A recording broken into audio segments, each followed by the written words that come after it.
There we are. Should be green, thank you. Here we are. Oh, welcome everybody to the meeting.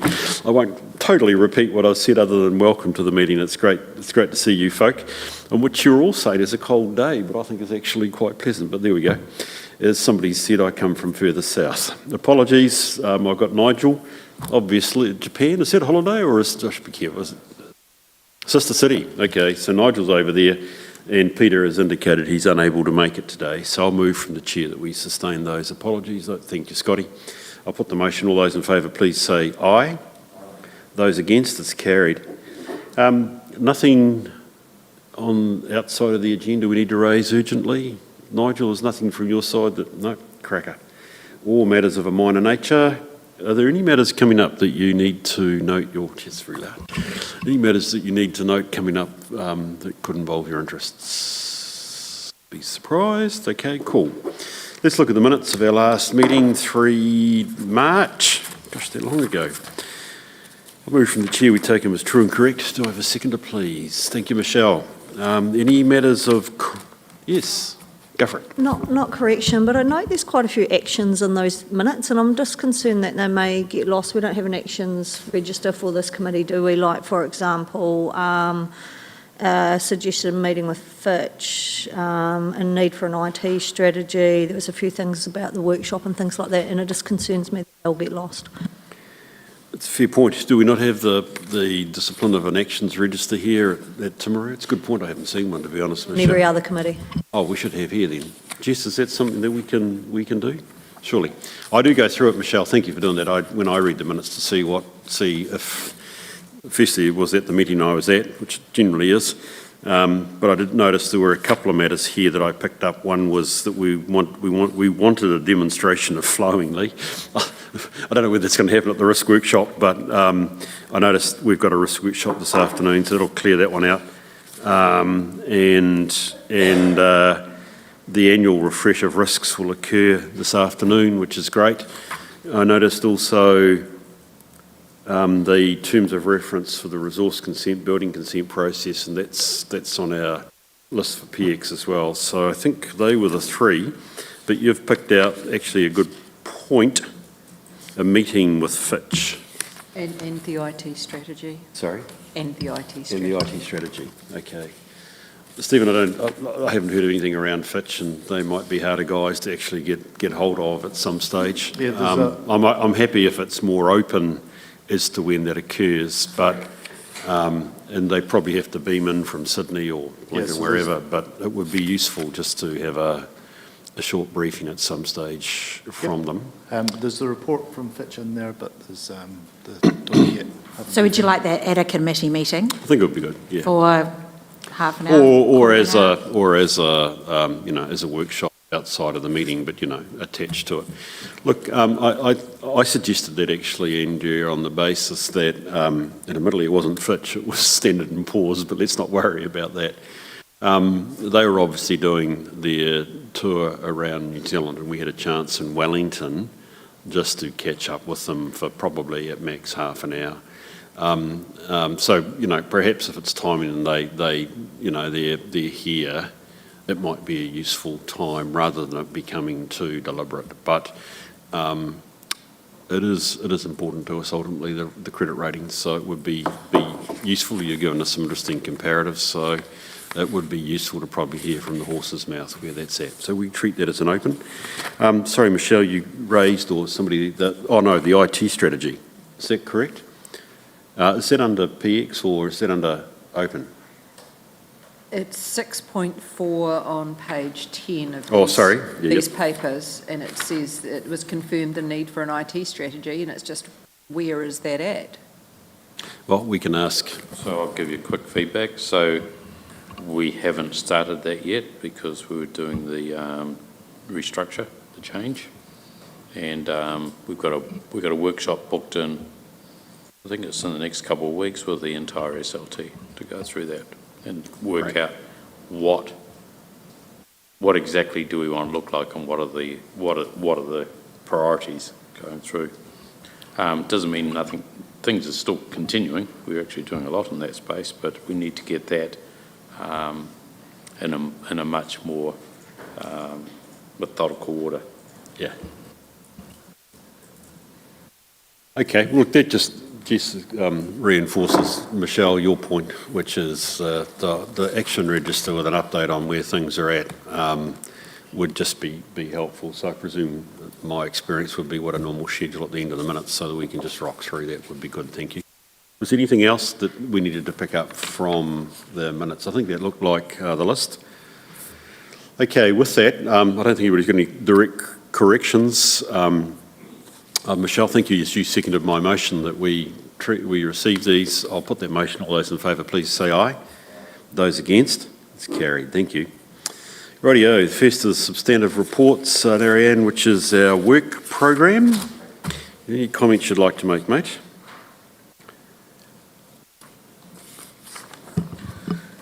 Through you, the Chair, Audit and Risk Committee work programme. For this Audit and Risk Committee meeting, standing agenda items all are submitted except for the Risk Management Quarterly Report, which is subject to a workshop immediately after this meeting.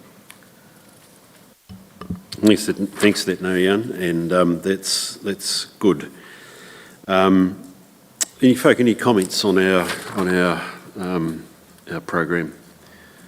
Had a look through it. Looked pretty much what I expected, so that's fine. Had we originally had a meeting scheduled for October? Seemed like a very odd date. Is that potentially around the annual report, Andrea or Stephen? Yeah, that's for just annual report endorsement. I would agree we'd probably do that by way of Zoom, correct? Well, the standing orders are funny in that regard. We need one independent member in the room. In the room? Oh, okay. The Zoom rules got... we'll flip the coin while we Janice.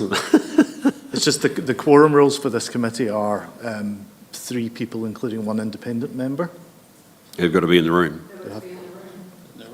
That's a bit of a blow. There were COVID rules put in place. Yeah, that's a post-COVID. They got rescinded. Okay. Do we have an idea when that date might be? I will confirm and come Could back you, to you. you better let me know.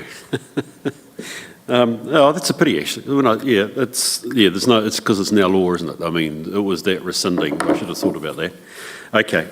Well, look, I don't think, it does have it, sorry. Yes, the annual report, sorry. I'm missing my columns down on page 20. Okay, look, that's good to know. Is it tempting fate, Andrea, to say that it will be, we will have to have one regardless, won't we? Yeah. Okay, we'll come back to that later on. Okay, look, with that, I think unless there are other comments, that's pretty good. Bruce, I've just got one comment. Yeah, go for it. Where there is auditor-only time, usually the assumption is that that's external auditor, but increasingly organisations are having at least once a year a report from the internal auditor and having internal auditor alone time just like they would with the external auditor. Agreed. And I just wonder if we put that in the work plan somewhere. Yep, I'd be very happy to do that. Sorry, and I must look, you're quite right. I looked over at 10.6 was committee and auditor only time, and for some reason I thought of the internal audit, but you're quite right, it should be both. Sorry, we should have 3 sessions, one with the internal auditor, one with the external auditor, and one with the chief executive. And I think given, even though it's some PX, we're looking at the charter, that's consistent with the charter as well, the proposed charter. So we won't do that today, Narayan, but I do think it's reasonably important we do that going forward, which would be good. Thank you for that. Would you be prepared to move thank you. Do I have a seconder, please? Thank you, Stacey. I'll put the motion. All those in favour, please say aye. Those against, it's carried. Thank you. Right, we do have, as we noted just as the meeting commenced, our external auditors are not with us today for the pressure of work, and I agreed to them not being here, by the way. I should front up to that. It's not Rudy. Rudy did ask and I said yes. So we've got the external audit recommendations as they stand. Narayan, Stephen, is there anything you want to note about those? Most look like you're trying to say they're closed, which is good, but we're yet to be able to take them off because the auditors haven't taken them off yet. Through you, the Chair, external auditors open recommendations. There are 24 open recommendations from the external auditors. And as at 22nd of June 2025, they've given their feedback that 84% of the recommendations has been accepted. Thank you. Appreciate that. Any comments or questions, folk? This is getting a bit loud. One, Bruce, if I may. Number 5, the fixed asset register reconciliations. It's probably been on there a while, but it's the first time I've considered it. Like, that sounds like the potential for an Alpine Energy to me. And I just wondered if you could give us a little bit more flavour around what the issue is and how soon we're going to have that fixed. So the issue around that is that we have different databases for assets. So water have their own, where they run their depreciation and it's journaled back into CVR, which is the authority version. Roading have their own asset register as well, however there's no dollars in that particular asset register. So it's more between what do we have in CVR and what do we have in water, and do they reconcile? Yeah. To date, have you found many issues, or are they just No. minor things? No, Oh, yeah. Just minor. Yeah.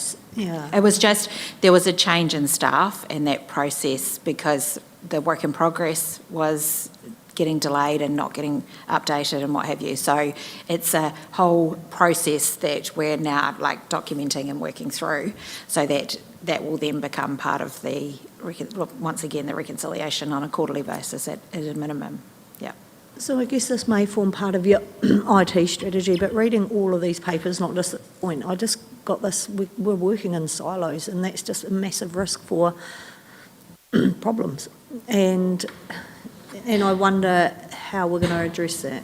Well, it's not for that, for the fixed asset register. I don't think that's risk, because the water and roading is in quite a lot of detail. So there's that, and that fixed asset register in those areas are actually contributing to the asset management plan.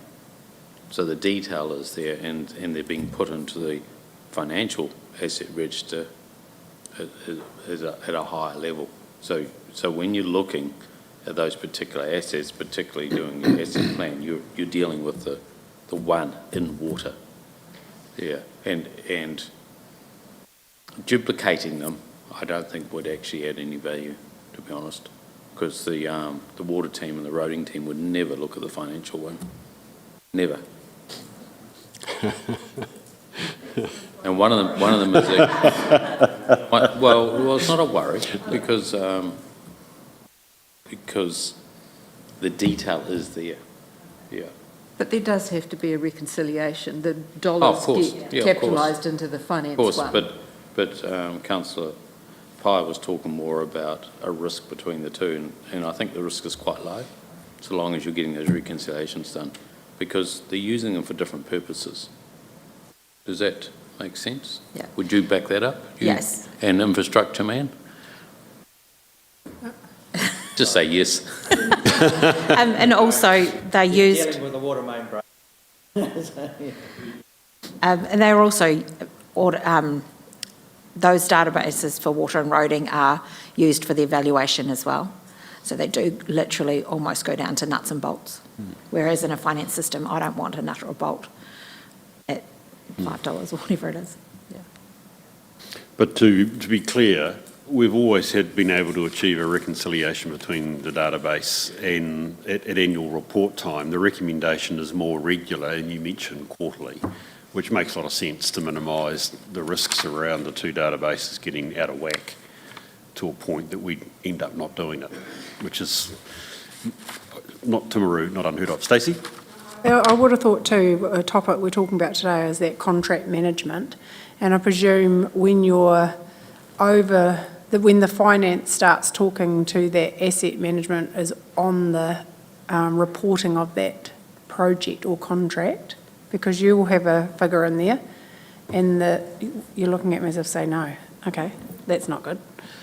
Because how else do you know if a project is budgeted, is on track, if that doesn't talk to your asset management? who's controlling that? That's what the concern is. So what I'm trying to say is, okay, the asset management, the list doesn't talk to the financial side, which is fine, but when you're managing a contract within that asset, there has to be a number in your finance to manage the contract, manage the project. Otherwise, how do you know if you're within budget? But that's within your project management. I know, but that's the same thing. So the asset list is what we've got and what we're working on? Isn't that how we determine the value? So what happens is, if you take, and Andrew might explain it better than me, when you take roading and or water, there's a 10-year plan that is driven out of their database. So that's got all the detail in it to understand what is the maintenance plan that needs to look like, and also what is the replacement plan, okay? Then that goes, then that creates this year's annual plan with the numbers, this year's plan to replace. Those replacements are gone, that go out to the market once they've done their plan of what they're going to do, and then that goes into, it does go into the financials in terms of when they're paying. The budget goes into financials, and your financial invoices are going against that particular project, and that's in both. Yeah. And then when the project is complete, then those dollars then get allocated to the assets that were related. Yeah. So in around.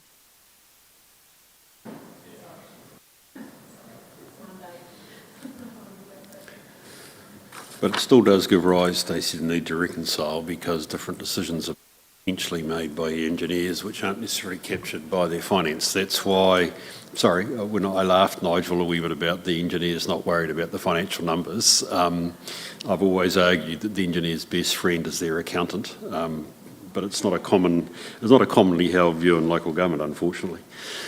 That's a joke. They need to be very close together.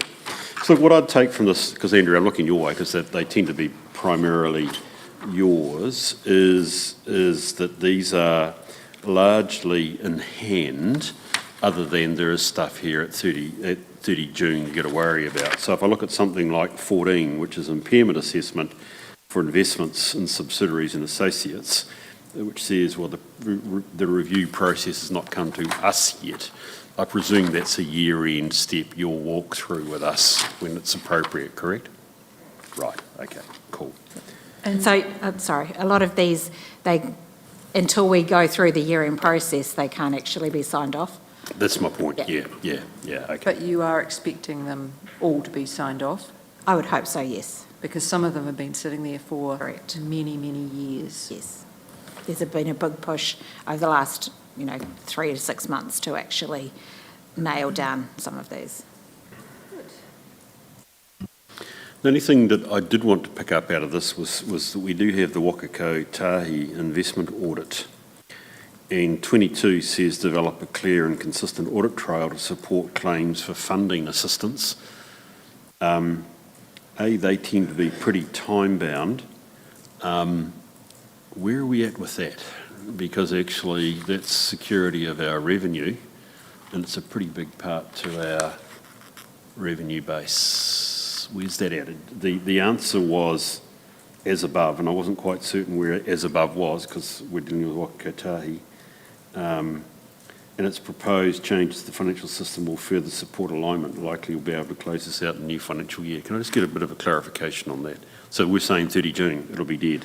So what happened was there was income going to a work order, but there was some income going to a general ledger code, so that when it came to reconciling from an audit perspective, there was 2 different areas. They were only looking at one area.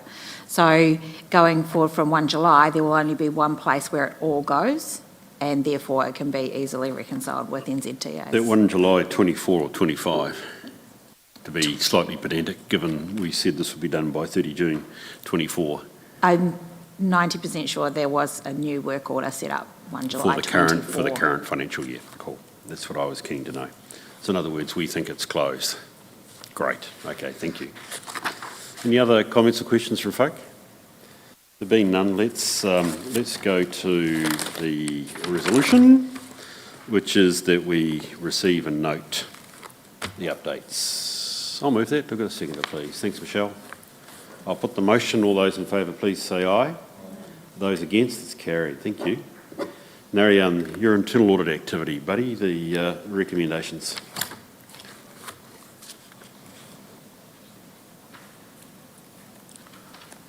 Through the chair, the internal audit activities. Contract management audit has been completed. The report is included in the PX. Review of health and safety process at the Timru wastewater is in progress. Review of land information memorandum, LIM audit, the TOR is in the PX. Internal audit 3-year plan that was supposed to be submitted in this meeting has been on hold due to the restructure. So once the restructure is finalized, hopefully it will be submitted in the next Audit and Risk Committee meeting. Likewise, awareness of the internal audit function was on hold due to the restructure and waiting for the approval of the internal audit charter. Thank you. Thanks, Narayan. Okay, questions or comments, folk? Yes, Janice. Just working through that list, who's doing the health and safety audit? You're doing that, and you're comfortable that you've got the knowledge you need for that? Yep, okay. This is my ignorance, the LIM audit the same as it's different to the building consent audit? It is different. So where's the building, we'll come to that when we look at the 3-year plan.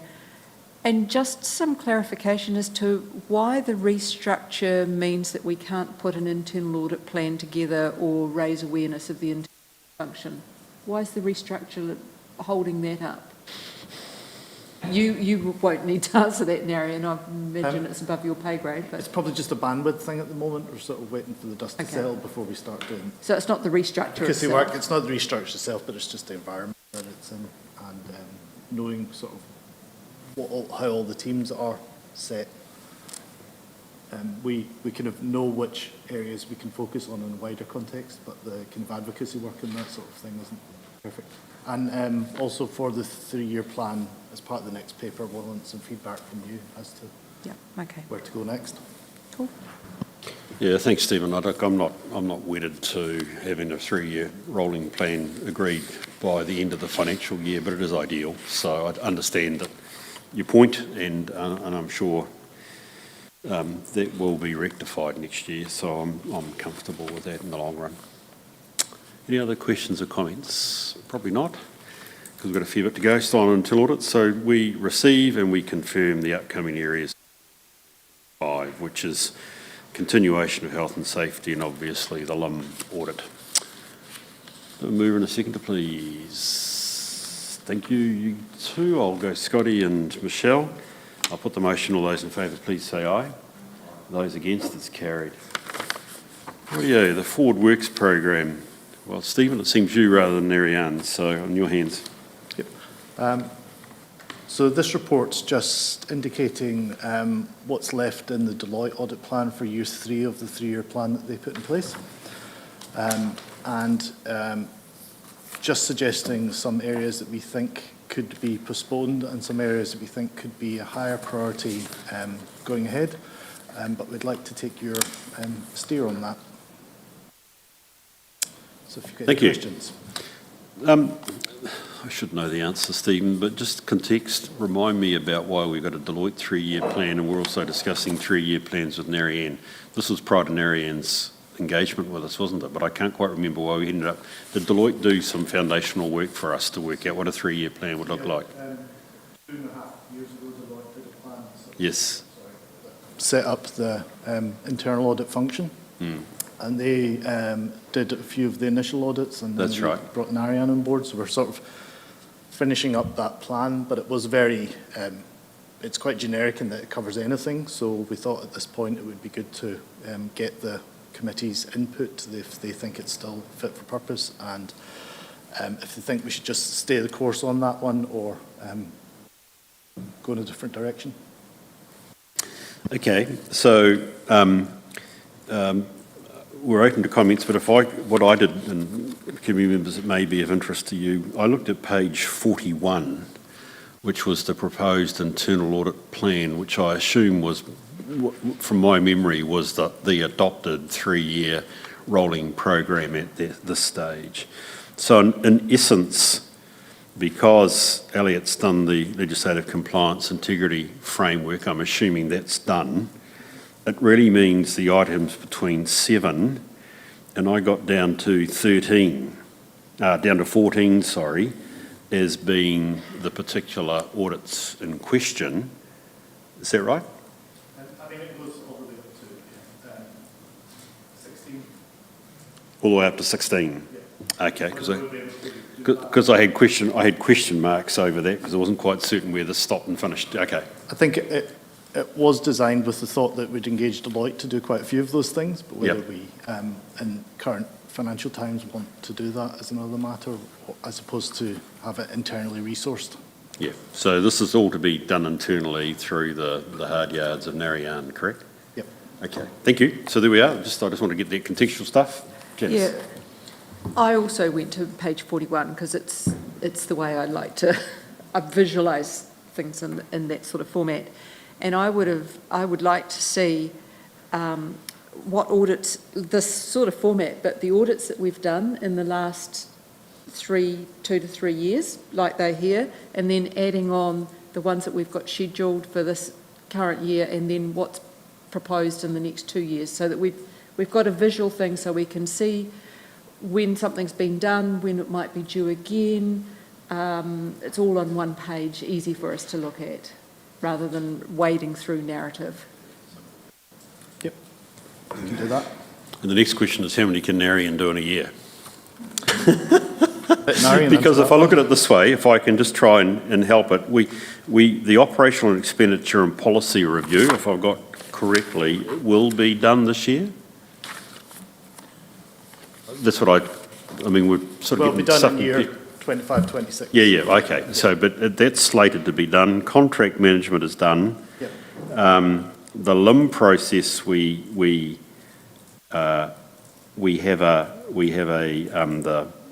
coming up in PX, and it appears as if the resource and building consent process will be done as well. And we should add another one at the bottom, which H&S at Timaru Wastewater Treatment Plant, which has popped up, is also being done. So that's, let me see, that would be 1, 2, 3, 4. I think, How many can you do? How many can you do, Narayan? 2,080 hours less annual leave comes up with a chargeable hours of what, 1,500, 1,600, Nigel? This is back to your day, mate. Something like that. How many audits can you do for 1,500 hours? Through you, the Chair, I'm trying my best for this quarter, do 2 audits, the review of health and safety at Timaru Wastewater and LIM audit, and definitely with the resource and sometimes with a delay in the information, it becomes a bit challenging, but I'm trying my best to complete these 2 audits for this quarter. And the others will try my best to proceed within the next quarter, and if not be able to complete, then it will be carried forward for the next financial year. So, rough working, 8 internal audits a year, possibly, in a financial year, sorry. So contract management's off the list, that's done. So at the moment, the ticks are around operational expenditure policy review, LIM process, resource building consent, and health and safety at Timaru Wastewater. So that's 1, 2, 3, 4. You may have capacity for another 4. Yeah. Your hands, Janice. If we had that diagram of what we've done, what we're planning to do, based on a risk-based, using a risk-based approach, and then we consider the resourcing available, what Narayan can do, can't do, then we can go on a risk base, do we need more resource or not? Can you add something extra? Do we need to defer something? We can make a more considered approach, approaching it from a risk base first and then looking at the resourcing would be the way I'd approach it, Bruce. Yep. So if I go back to the prior paper, which was you're going to come to us with the next meeting with a 3-year rolling program, which is to some extent what we are doing here. Have we given you sufficient lead on how to build that? Because I think the point you're making, Janice, if I can paraphrase, is we've got the Deloitte report, but the question is, are those topics still relevant? And it can only be decided when it's based against our current risk profile and operating environment. And some of that should come, hopefully, from the workshop this afternoon, when we understand the risk appetite as well. Having said that, there's nothing super wrong with what's down here. Yeah, but so- I mean, what I'm taking away is you're generally okay with the direction of travel at the moment, but would like a risk-based approach to setting the future audits. Yeah.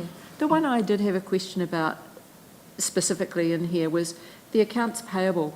We have an awareness of the deficiency, that there are deficiencies there, and we're saying let's defer it. Mm-hmm. I'm going, you have awareness of deficiencies. If you're going to defer it, I'd like you to present us with the mitigants and how you're going to deal with those deficiencies. And no doubt you're doing that. It's just making it clear to us that you're not just living with the deficiencies or the risks. We could put together a report on that one, and it would probably also cover what improvements will be put in place with the upgrade to authority that we're currently planning.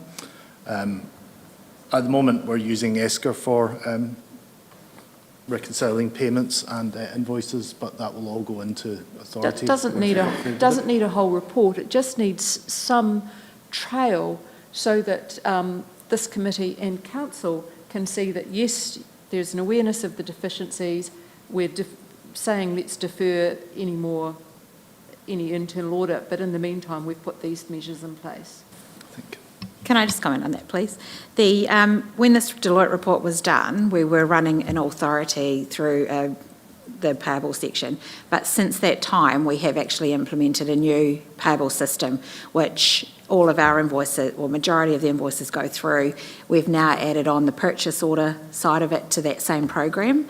So what Deloitte brought up when they did that particular audit way back when was that we didn't have a lot of that in place. So you're right, the accounts payable control now is probably more of an update as to where we are, not necessarily a full audit.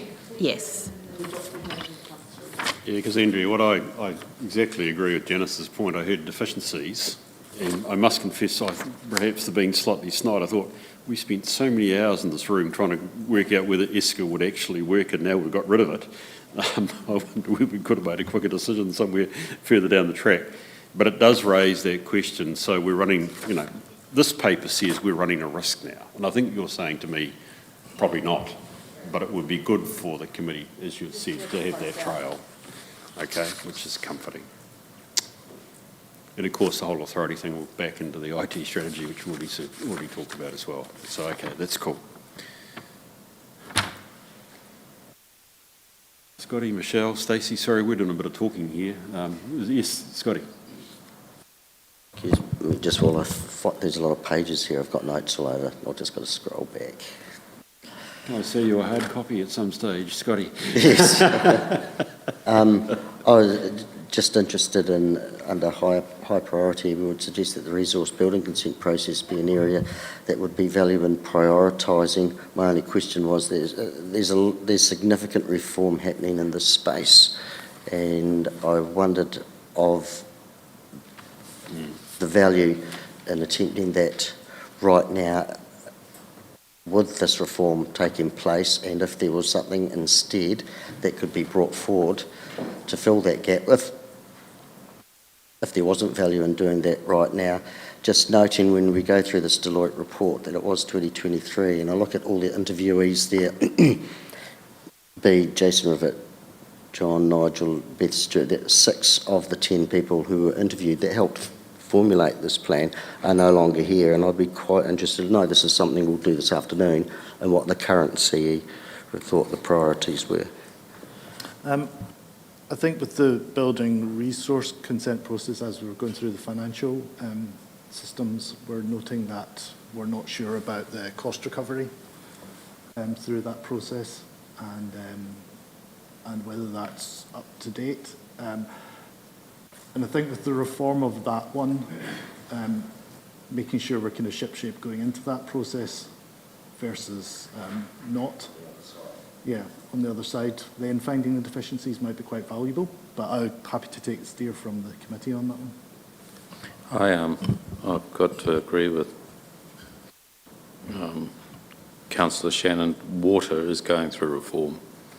So part of that reform in terms of whether you stay in-house or whether you put it out to a CCO, it's required to be ring-fenced and it is required to have its own set of accounts. So there's going to be a lot of work in that space anyway, and I'm not convinced putting an internal audit in the mix is going to actually add any value, because we are going to have to make sure the assets going across are actually valued correctly, they're going across correctly. We're going to have to make sure that all the loans that relate to those assets are actually reviewed and they're going across appropriately, and also then that'll lead, if it's in-house, it leads to a complete separate, virtually a separate GL for water, because you're going to have to account for water separate. It requires its own set of accounts. And you're going to put into a CCO or WSO, it's going to be similar.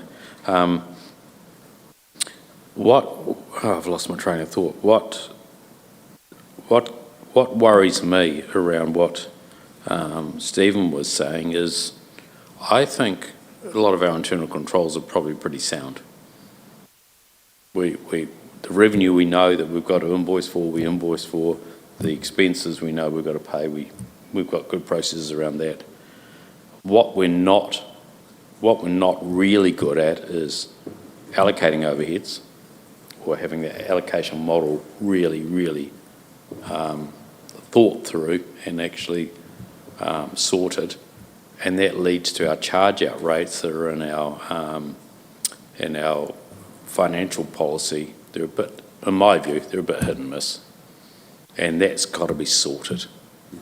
And if we don't sort that, you have people coming to us when we go out to consult on the annual plan or long-term plan, challenging us, and we've seen that. Roonies are challenging us, so we've got to get that sorted.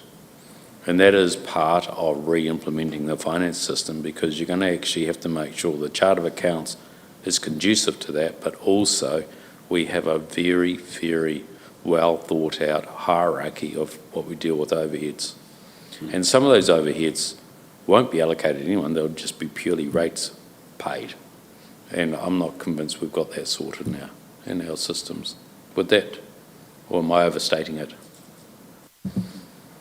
And and then that leads itself to revenue, making sure you're getting the right revenue in. So in effect, perhaps what you're arguing then is that actually resource and billing consent process, which effectively, Stephen, you're saying is about revenue collection, would be better focused at this stage on overhead allocation. Yes. And the quality of our overhead allocation, yes, as in contrast to consenting revenue at the moment. It leads to consenting revenue. It leads to it, but I'm just emphasising the first input to that, which you're talking about there. So we've got to build the bulk. There's right. a whole bunch of building blocks we've got to rebuild and get them built right up. Okay, well, look, thank you for that. Let's take that on board, because, I mean, again, Nigel, you guys are coming back with a 3-year plan, and I mean, it's good to hear that is the concern, and perhaps this is the fleshing out of what actually is the real risk that we think we need to address right at the moment, as in contrast to being wedded to a 2022 report that says we should do something at one level, which makes sense. Okay, cool. That's good. Thanks, Scotty. Anything else? Folk, anything else that you want to raise? It's a really useful discussion. We've got a bit more this with the PX, and then obviously following through the workshop. Stephen, I hope that provides you and Narayan with a base to come back with that sort of concept of the 3-year rolling strategy, which is really good. Rightio, so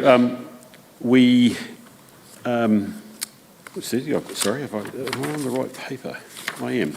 So we want to confirm that the amended work plan for the internal audit for 25, I don't think we can actually do that. That's actually coming through with the next paper.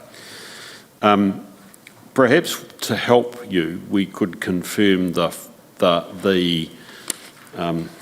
actually, we've done it in the last paper, actually. We've noted in the last paper, actually, what it is that Narayan's doing at the moment. I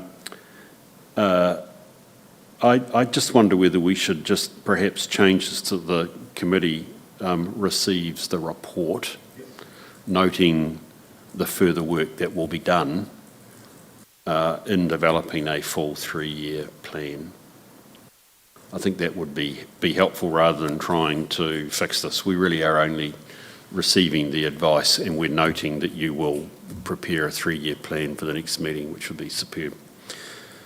Is that okay, Jess? You can take it that way, folk? I've sort of made an amendment without making an amendment. You guys are happy? Okay, in that case, I'll move that we do that. Do I have a seconder, please? Thank you, Scotty. I'll put the motion then. All those in favour, please say aye. Those against? Thank you. That's good, Stephen. And it's great to bring us back to the Deloitte report and see where we were at, but then actually realise that it is dated now, to be honest, which is not a criticism at all of the work that was done then, but actually time has moved on and we've got a basis for doing that, which is great. Thank you.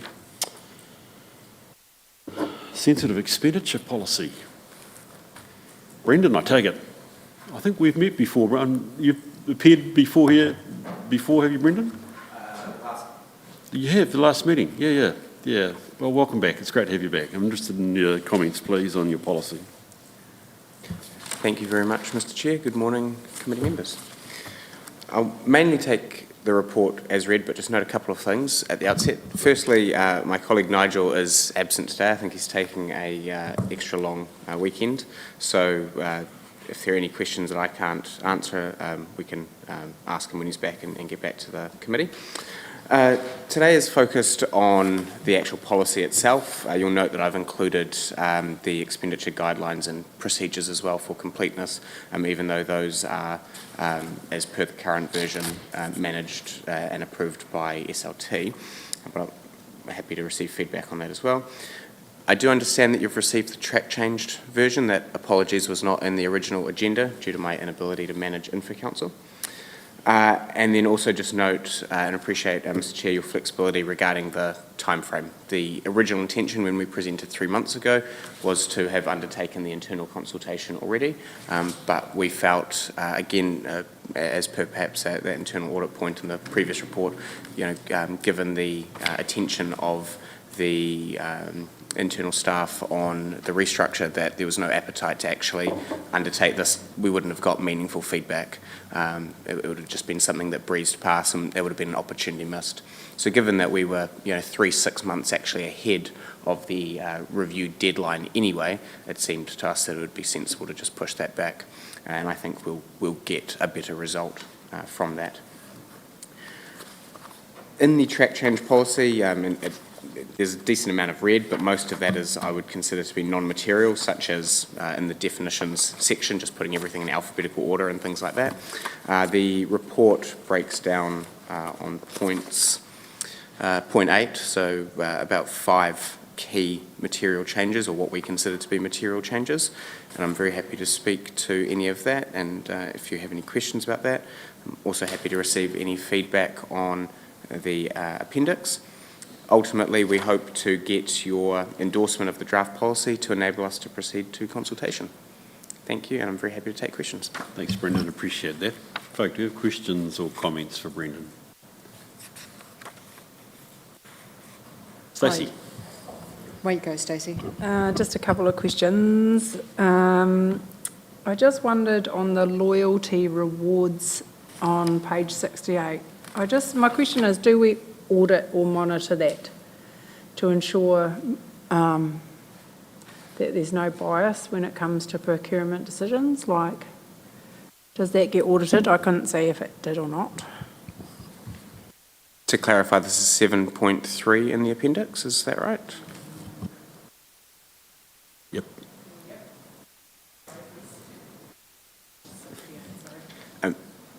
My understanding is that the internal controls there are sound. Nigel and Andrew would be able to speak to the actual detail of that more than me, given that they're the SMEs and I'm the generalist. So, yeah.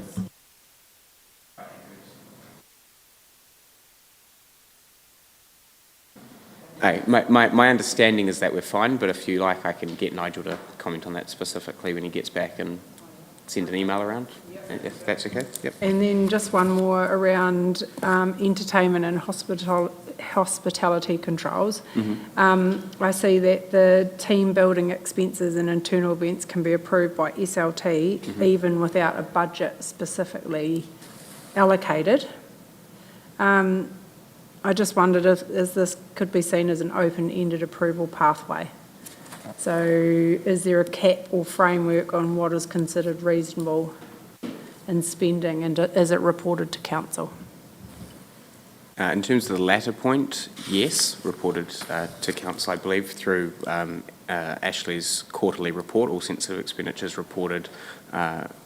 In terms of the rest of the wording of that, my understanding is that it's in line with what is currently done. What we tried to do through the few minor tweaks that we've made to the appendix is to align it more clearly with the policy. So the policy itself sets out a set of principles for sensitive expenditure, and the appendix, in our view, and I can give a couple of examples that aren't related to that, we're not necessarily consistent internally through all of that. So what we're trying to say through the entertainment hospitality section and every other aspect of this is you need to be in alignment with the principles that are stated in the policy, and you need to, whatever you do, whatever action you take or decision you take, needs to be justifiable within the principles that are stated in that policy.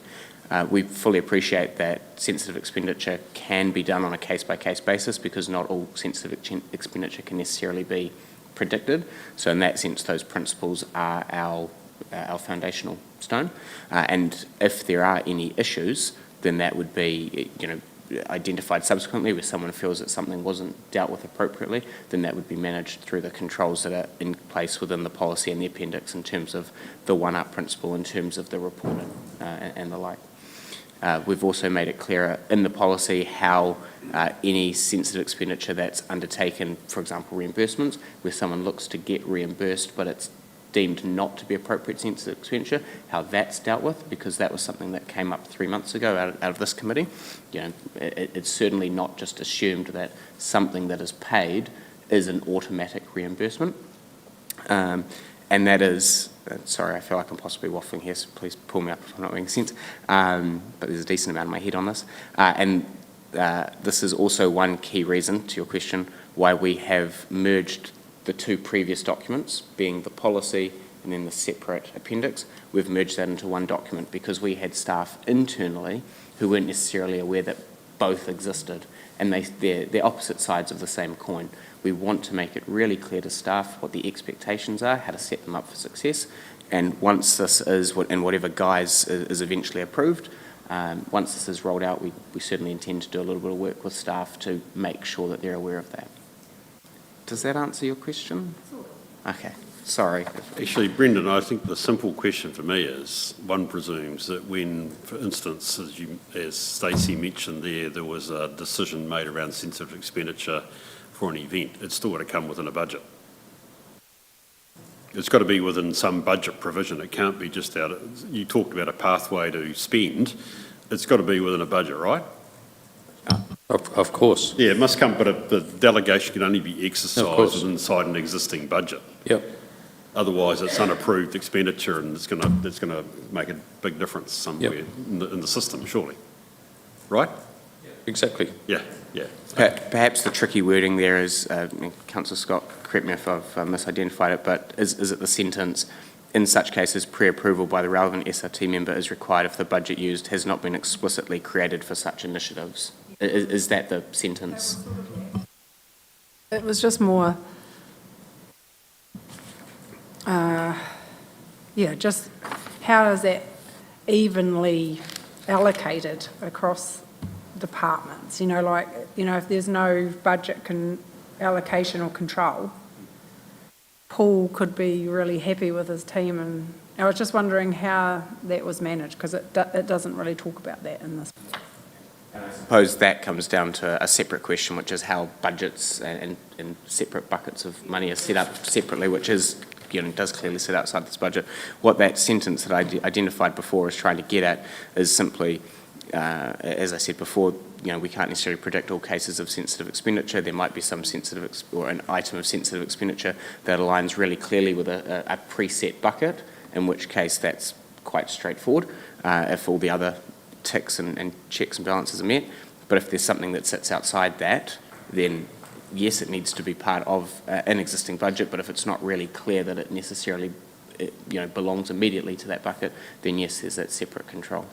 So maybe we can tidy up that wording, that's fine, but that's what we're trying to get out there to try and say that just because something hasn't, a bucket hasn't necessarily been set up specifically for that intended purpose, doesn't necessarily mean that that expenditure in and of itself wouldn't be legitimate and in line with the principles in this policy. Thanks there, Brenda. Questions, folk, comments? Yes, Scotty. Oh, sorry, can I, Janice was first, can I? I'd forgotten. Janice is missing out all Scott, morning, then isn't Janice, she? okay, and then Michelle. Very minor thing, just in terms of this is a policy obviously needs to be watertight, no ambiguity whatsoever. Now I know just under when we're talking about the P card, for example, it jumps between calling it a credit card and a P card. And I know it's a credit card, but it should be just P card when you're talking about just P card. Yeah, absolutely. Nigel pointed that out after the agenda had been run, so we've got a version that's got that tidied up just in terms of great. Yeah, a couple of tweaks there between like an additional reference to the Chief Financial Officer and the like. So No, yeah. Lovely. And also, and this is just bugs me in all policies that come through the use of American English. Can we get rid of all the Z's, please? Absolutely, I'll sort that out. I don't like American English either. What's wrong with American English? Anyway, Janice. I just look at the renewal date, it's a minor thing. The review date is 6 years, and I don't see many organisations that have reviews of policies that are longer than 3. So 6 seems an inordinately long period of time, just saying. I would argue, sorry, can I come back? I'd argue 3, Brendan, on the basis that actually, quite rightly, we get to see this quarterly. And what we're doing when we deal with the next paper is, does this meet our sense check? Because it's gone through the whole approval process and it's been justified in terms of this. It's our role to sit back and see, does this meet our sense check? It seems suitable that each triennium, this committee actually says this is what we're doing our sense check against. So it would suggest 3 yearly would make sense rather than the 6 year. And just, I'm not sure about how the authority works here, but you're attaching the procedures as an appendix, saying that they don't need approval through this committee or council, but if they're attached to something that is being approved, they're part of it. So I don't know if that's a not or not. I can speak to both. I'll deal with the second one first. The first one I could deal with for a couple of hours. I won't in terms of the review time frame, but in terms of the how it's managed here. So the policy has an approving body. In this case, it's the Chief Executive on the recommendation of this committee. That's how it's been framed up under the current policy, the one that's live at the moment. And the appendix, in terms of how we treat it internally, is the internal officer tools to help give effect to that. The current version of this states in it that it is managed by SLT and approved by SLT. So all that we've tried to do there is combine this, yeah. I know what you've tried to do. I'm just checking that if you put something as an appendix to something, it forms part of that. So I don't need it answered. I'm just saying, ooh, that looks a bit curly. Oh, okay. Perhaps we can reconsider how we manage that, but that's just in line with how all the other policies are managed here. In terms of the 3 years versus 6 years, I'll give a very brief outline of our rationale for that and some wider work that we're doing, and then happy to receive feedback on that. I suppose it goes a little bit to the question that you asked Narian prior around workload capacity. So we currently have 80-odd policy documents on the books. We're doing a stock take at the moment because we believe that there are some that do not necessarily need to exist, and obviously fewer policies equals less workload. But there's currently just me as the one FTE managing that. And we say, we will review all of these policies every 3 years, etc.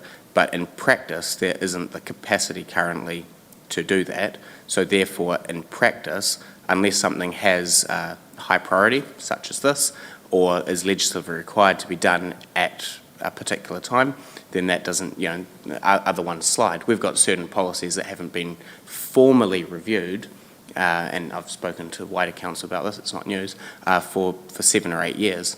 And whilst we intend to get around to those, they're not a priority, they keep going down the pecking order. So what Stephen and I have been discussing, and it's currently in draft form, it's not live, but what we're trying to work towards and float is a new way of managing our policy review process so that, frankly, in my view, it works smarter and we get more bang for our buck, because council's always asking us to get more value for money. What we intend to do, propose, I should say, is unless there's a legislative reason not to, we would review policies by default every 6 years, a full review that is. In the meantime, every policy has a set of indicators built into them, which we've done into this, and that would enable us to accurately, much more accurately track the performance of that policy and be able to identify any issues, red flags, etc. Those indicators would be checked annually through a performance monitoring framework, which we're developing as part of that proposal, and the results of that would be reported to each approving body. So once a year, for instance, as part of your committee meetings, you'd get a report saying, here is how this policy and any others that you're across have performed as part of the last year. And an officer comment to that as to whether or not we think there are any issues, whether or not we should bring forward a full formal review, etc. Because it's the formal review that is the most labour-intensive component. So if we had a policy reviewed every 6 years, you would have 5 or 6 years worth of that data when we come to do the full review.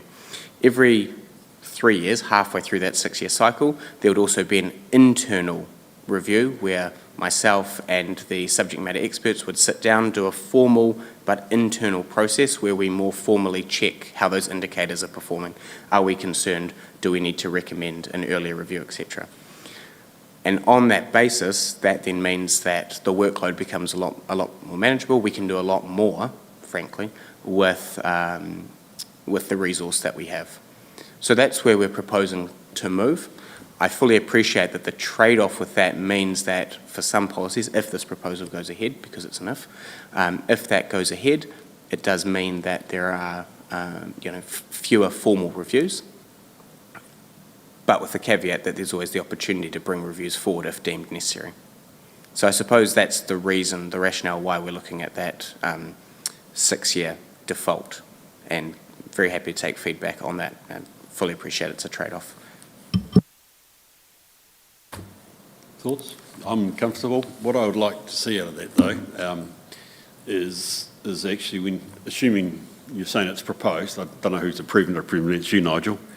I'd like to see what are the policies that we as a committee are responsible for, to understand how the cycle would work on the policies that we've got. I think that would be important. And I'm prepared to back you to say you've got, that sounds good. You've got indicators. We get indicators in terms of quarterly reports on sensitive expenditure. That's the biggest indicator I've got as to whether we're doing it right or not. But there will be other things there that will happen. So I can handle that. Let's just see how this, I'd be happy to see how the system works on the assumption that you put into place. Okay?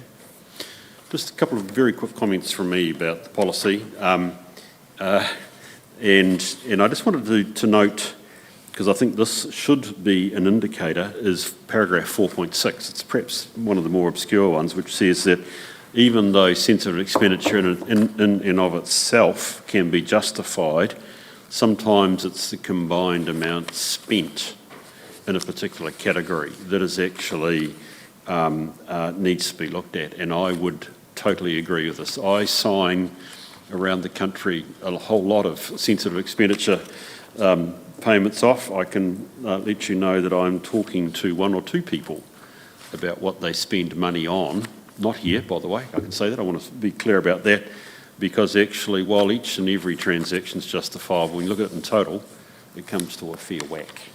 So to me, that would be that paragraph 4.6 would fit entirely and squarely in your point about what are the indicators on an annual basis as to whether the policy is working or not. Okay, so I like that paragraph. If I go over to paragraph 6.4,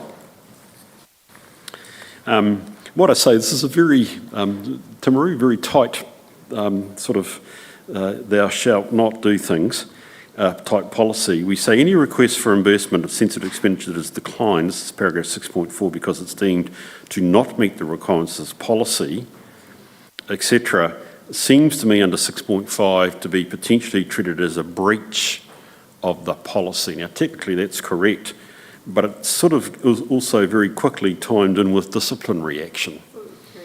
It's very harsh. Can I say that? And I'm not, is that, you really want that attitude inside the place? Don't we want willing compliance, if that's the right word with the policy, whereas raising the spectre that if I put a claim in but it gets turned down, I'm subject to disciplinary behaviour, man, that's a heavy whack. You folk might be, if you want to be in that position, that's fine. I'm saying to you as chair, is this meant to be a disincentive to claiming? Because that's what that is. You will not get claims because I don't want to get a breach. I don't want to be charged with a breach of the code. And I think that is too harsh. I think if people show either they don't learn from a turned down spend or that it gets to the point of frivolous, there's a different story there. But any one declination, is that a word? Declining of a claim, man, I think that's taking it too tight. Personally, that's my view. I think there's a word in there, a breach of this policy may be considered. Still tough, but and okay. then the last. I realise it's a may, but it still seems slightly disproportionate. But then the last sentence is any breach of the policy will be considered on its merits on a case-by-case basis. So I think what that's trying to open up is probably, this one on a case-by-case basis. There's some sort of conversation, whereas this one may be so serious that it does lead to misconduct. I think that's what it's trying to do. Yeah, I would have started from the other sentence, the other side. Thank you for that, Michelle. I'm thinking Nigel too. Yeah, Brenda's got to write a reply because I've raised it as a question. Sorry, not so much a right of reply. I'm not aiming to be defensive, but just for completeness. People in capability are currently working on that disciplinary policy. So, and I haven't necessarily seen it at the moment, but I understand it's got some clear examples, thresholds, etc., as part of that. So that's the other part of that. That policy will more clearly state out what one could, if I went on, if I went somewhere and spent a small amount incorrectly, what am I likely to? What's the likely consequence of that versus gross fraud, etc. So yeah, I suppose that's. I can understand why that comment has come out, given that policy is not available to look at. Yeah. Michelle. I was just going to say, on reflection, it does sound quite harsh, but I think this came in conversation. Our previous policy had nothing. It had, there was nothing to address what happened if you breached the policy. So, perhaps we could soften the wording a bit or just switch the sentences around or something. But I think it's important it's in there. I would certainly switch the sentences around, but I take the sentiment of the council, which is fine. I'm not going to try and change that. Brendan, I just also noted 8.4, which again is just it's important that it's important to help staff recognise that the Audit Committee agenda is published on the website, and it does sunlight on spend is always the best thing that we can do around the place, so that's fine. One other minor point, which was in fact back to the loyalty one that you raised, Stacey. My review may have been too quick, but under 7.3 it says, except in cases of airline loyalty resorts covered earlier in the appendix. I went back to see if I could find that in the appendix, and my boy, look, that's what a risk is, I couldn't find it. So, have you got boys, have you, Andrea? I can assure you they never get past the boy, look. I couldn't see it, but perhaps it's there.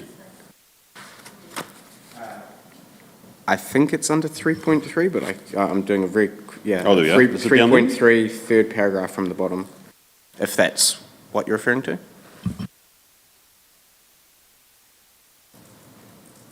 Doesn't On page deal, 12. it doesn't deal with loyalty. So Where does it deal with airpoints? 3.3 air travel, and then that's on page 12 of the 18-page document. And then the third to last paragraph on that page, loyalty rewards from airpoints or other loyalty schemes, etc. That's on page 64. Sorry, 64 of the agenda. Page 11 of 16. Brilliant, thank you. Good. I told you it was boil up. Thank you. I went looking for it, but I couldn't find it. I should have turned the page. Okay. Anything else people would like to raise about the agenda? Sorry, about the paper. Let's go to the resolutions. Just check that we are all in the same place. And Brendan, you have got the right comments from us. So we're saying that we endorse the draft sensitive policy to enable it to proceed to consultation. I think we would add just with minor amendments noted. just say just on that 3 versus 6 years, fully appreciate the wider sentiment, and it's a live conversation because it hasn't been approved internally, and at some point we need to have that discussion with the Commercial and Strategy Committee as well, because they've got delegated authority for policy management. So we're just figuring how we manage that through the internal system as well, and some of what I said today is probably surprising to Mr. Traynor, so apologies for that. But this has been a really good sounding board as part of that conversation. So that will remain live, and obviously whatever we do in the draft version, or indeed even the final version, is subject to amendment on that review frequency. Thanks, Brendan. Hope Appreciate that makes that. sense. So we are going to move that we endorse with the minor amendments noted the draft sensitive expenditure policy. Do I have a mover and a seconder for this, please? Stacey, thank you. Thank you, Scotty. I'll put the motion. All those in favour, please say aye. Those against, it's carried. Thank you. Appreciate that. Thank you, Brendan. So we now have the actual sensitive expenditure for the quarter. Andrea, Ashley, is it? Welcome to the meeting. Please don't sit there in trepidation, by the way, at the way we're asking our questions. I think we're all in good form. Anything you'd like us to note here before I open it up to members, please? Nothing to note, just an apology for the size. You would have all needed not quite binoculars, but at least a magnifying glass to read that. I will make sure that it's a bit clearer and larger next time. Thanks, Ashley. Folk, questions, comments? As I said, it's gone through, Ashley, I presume, the normal approval processes and the way that we talk about our paper. So it's really a sense check with you about the spend. Any comments or questions folk would like to raise? Michelle? I just had one very minor detail. What is a Temp Trainer Pro watch? This is a question that came up. It was actually purchased, it was through the gym. So it was something for the fitness instructors there. Yeah. Okay, anything else folk would like to raise?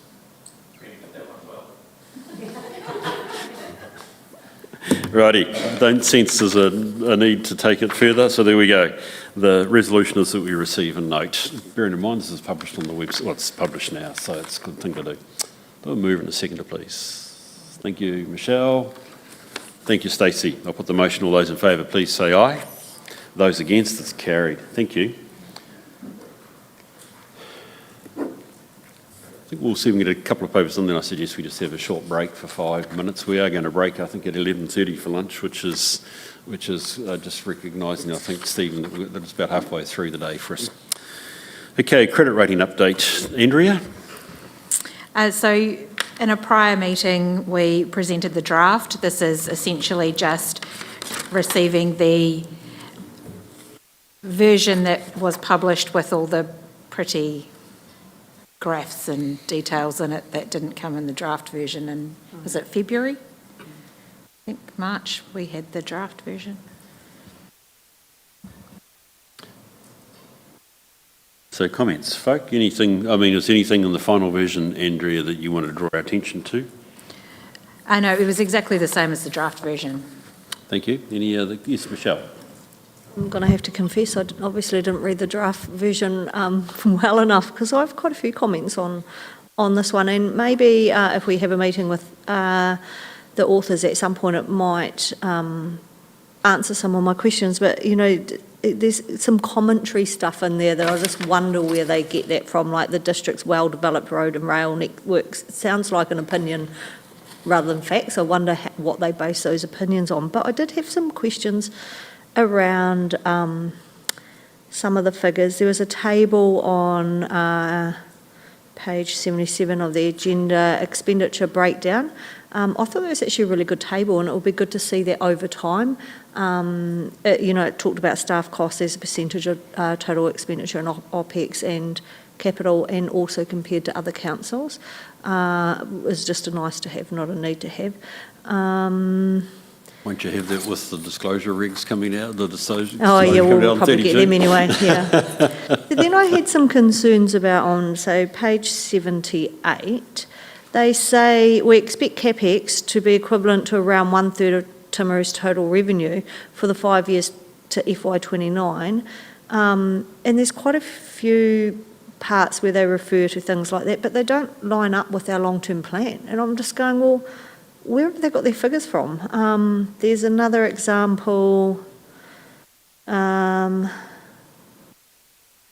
There's another example on page 80 where it talks about our net capex being 50 million a year, but ours is more like 75. And it goes on. Even the financial data on Appendix A, this doesn't seem to align with our long-term plan. And should answer your question. The process, I'm not sure if we've talked about this before, but the process that we go through is they send us a questionnaire of a whole lot of, different questions around, where we're at with the capital program, what does it look like, all sorts of things, how do we feel the economy's going. So we basically have a 1-hour interview. And from that they take our latest annual report, they take our typically November, December results, because that's about the timing of when it is, to see how we're going within that year. They take our long-term plan, and from all of that, they pull together this report. Begs some serious questions then. So then once again, Well, on CapEx, we're miles behind. So when they look at it, they're going, okay, you're going to spend 100, you're going to be lucky to get 50 spent. And it's timing with the museum and the theatre and so forth. And then it does peter off once we get to a certain point. Once we get those 4 big projects out, it's got to come down. Yeah, but they're specifically referring to the 5-year period. I get what you're saying, our performance around CapEx has been not up to where we expected it to be, but they're talking about a 5-year period for the next 5 years, and I just wonder about the value of the report. Don't they provide it to you in draft for you to comment on and go back? I didn't obviously read it. Yeah, but obviously someone read it and went back if there were any glaring errors. Once it comes and we've got the final, do you use the information is it of any value to you, the information that they provide in there? Or do you just file it and go, done, of no use to us? the use to us is the rating that they give us, obviously, from a borrowings perspective. As for the data, benchmarking again, etc., because I would have thought there might be some value in that. There's a comment here on paragraph 11 of your paper, when compared with Selwyn and Ashburton, their ratings are higher than Timaru's. That's the same as last year, but there's no explanation as to why that is, to help council understand why it might be, etc. These things always take time and energy to participate in and do. I love to try and extract the value we can out of what we get. Anyway.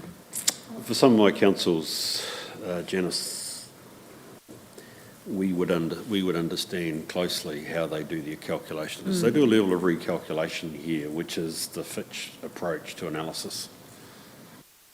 And so I'm talking here generally about rating agencies, and possibly a lot depends on your financial position, but if you're close to the line, in other words, limited debt headroom, you understand very carefully what takes you up or down a notch with Fitch or with Standard & Poor's. I think that would be in the ideal world where we would be at. Whether we need to is a matter of risk, and whether we have the capacity here would be another story. So my answer is it's a bit like any disclosure regulations. I'd always like to understand fully how they are calculated, and actually what we do, particularly at a financial planning point. Could this have an impact on our rating? There'd be some councils around that would know how to do that before it actually happened, would be my argument. Now, I think we're saying here we're more reactive. We want it because we want access to the 280%, and as long as it's, and I'm not being critical, but essentially as long as it's pretty stable with where we've been at, we treat it on that basis, correct? DIA is about to bring out some metrics, benchmarking councils, the large ones, medium ones and small ones. I've had a quick look at the first cut of that, and it does show that we're a bit different to the average. So on the average, our staff costs are low, but our expenses are high. So, but when you go underneath that, you go, okay, so what have we got contracted out, and what have the others got contracted out? So there's a lot to it. And, a growth council will look very different to us. Yeah, and I think that those are the important nuances of things to delve into and understand. Exactly. That's where some of that value comes in terms of understanding your business model, how it compares to others, where changes might be useful or not, what's the good thing to protect and what's not. Bruce, so there's another thing that I found concerning is they're projecting our debt to be 307 million FY29. We're projecting it to be 449. And I guess my underlying concern is we go, yay, this is good for us, we get good ratings. Should we decide to change who provides this report? And I think back to Fonterra changed their auditor after a lot of pressure, and all of a sudden they had massive write-downs in their balance sheet. And I'm just going, are we just living in la-la land with this? Or are we really confident about the in-behind calculations that Fitch have done and are happy? Because I see it as a risk, you change provider and all of a sudden our credit rating goes down. I'm not saying that's going to happen, but if we don't understand it properly, I feel like there's a risk there. Look, I can't disagree with your perspective. Whether you need to change rating agency, I think would be a much more considered perspective. It does cost a bit, as you know, to do that. So, look, I think at this stage what I'd be keen to do is that we receive this report. I think it just reaffirms at some point, Stephen, if we could have a chat with the folk that do the rating, just to understand what they do, how they calculate, how they take our information, because I think actually page 80 is particularly important because it's where their own ratios, which I think influence their rating, become really important. So it's things like their payback ratio and synthetic coverage ratio, for instance, which we don't do as a normal calculation, but that's actually what they're looking at with quite close proximity. And it would be useful to understand their process relative to our own data, which I think again is coming back to your point. Plus also, from my experience, it's also good to understand from them what they're doing in terms of considering the overall sector, given there was a substantial downgrade of a good number within the sector, which I think included us. No, I didn't actually, sorry. It was Standard & Poor's with theirs, sorry, I think it was. So useful to understand just the process of where we stand. Okay, thank you. Can we, thank you for that, Andrea. That's very useful to have it and to have that discussion and to reflect perhaps the position we are with these at the moment, and Stephen, the action point that came out of it previously, I won't repeat it. So we've been asked to receive and note the report. I'll move that from the chair. Do I have a seconder? Thank you, Stacey. I'll put the motion. All those in favour, please say aye. Those against? It's carried. Right, Sam, I noticed you've been sitting there patiently. Why don't we just deal with this? I said we'd have a break. Why don't we just deal with the continue? It's probably a kiss of death, actually. Go take a long time, Sam. I don't know. Why don't we deal with your report, please, before I take a break? In your hands, Sam. Thank you. Kia ora. Through you, Mr. Chair. Smarty Grants is an online platform for managing community funding applications. Template developments have been completed as well as user testing. The platform will be going live the end of June with an update to be shared at the next Audit and Risk Committee. Magic. A significant amount of work has been undertaken with Magic to ensure confidence in the accuracy and reliability of the data being provided. Here is an update on the progress in the last quarter. March forecast was done in Magic and completed in April. Managers were provided the December forecast, which also had all the comments in it for them to see. Currently, the finance team are mapping out the annual report structure in Magic to provide both the monthly and annual reports. This will be completed by the end of June. Once this has been done, managers will be able to view their monthly reports in Magic. The publisher reporting feature is now available. It extracts data from activities and presents it in a familiar template-based format. GL transactions model is currently under review and a demo will be provided next week by Magic. This will enable users to drill down from summary reports for better understanding and analysis.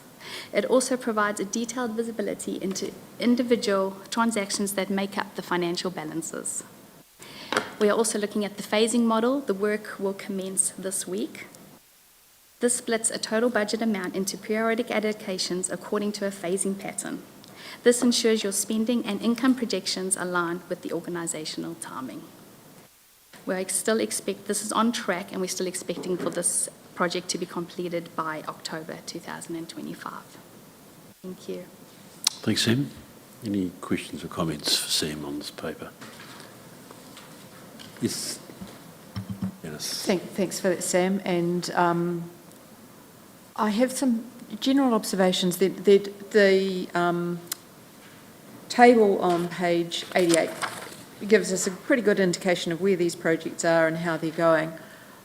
But, Andrea, overall, I can't see what sort of dollars we're talking about, so I can't get a feel for the relative importance, the impact these are likely to make, etc. And presumably there are business cases that we don't see when these go through. So all we're going is, oh yeah, that's fine, they're on track for these particular areas. I have an overarching feeling that we, from a technology perspective or some of these applications, we try one thing and then we try another. And there's nothing wrong with trying things and failing fast, but we seem to be, we had ProMap and now we're going to Flowingly. We had something else and then we go to something else. Can someone explain what the situation is? Am I wrong to have this overarching view that we don't seem to be very good at technology stuff? I think we're quite good at technology when we decide to do it, and they build a lot in-house. But I don't think we have a robust ISSP, which we talked about earlier. Yeah. So what's happening here is things just pop up. It seems just to and they seem to get a life of their own. And also, we are not disciplined at business cases. So these probably, I'm not even sure if any of these have got business cases, to be honest. Okay. So effectively, and when I first got here, the various departments were in charge of introducing their own systems, and they'd just pop up. And then ITIS would take them on and do them. Correct me if I'm wrong, but this is my view. So that's why we need the ISSP. Through the restructuring process, we are putting in a project office to be more disciplined about business cases, so as we know. Because I do challenge sometimes, why is this one more important than that? Yeah. So well, that's in some ways reassuring to hear that we know. That because I wrote down, is it the problem assessment? Is it the solution assessment? Is it the selection process, the implementation? It's the whole project by the sound of it. Yeah, it's the process.